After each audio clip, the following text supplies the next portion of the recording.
Hi, students. Happy Manufacturing Day. I'm Suzanne Bonamici. I'm your representative in Congress. I got involved as a policymaker to strengthen public education. And on the Education and Labor Committee, we work on education issues, but also workforce issues. I encourage you to consider the exciting possibilities in manufacturing. There's so many great paying jobs. And we know not all students need to be on the same path. We need to have a path for everyone to get to success. I remember a few years ago visiting a high school in Columbia County, and a student asked me if I think everyone needs to go to college. And I said, not necessarily. I value higher education, but there are also many good jobs in the trades. And I later learned that that student wanted to go on and become an electrician.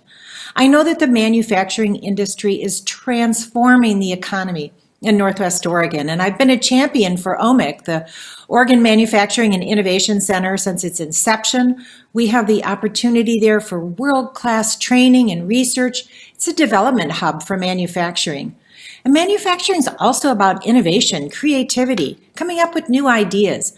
I am the co-founder and co-chair of something called the STEAM Caucus, where we advocate for integrating arts and design into STEM. Now, that's because manufacturing requires that kind of creativity.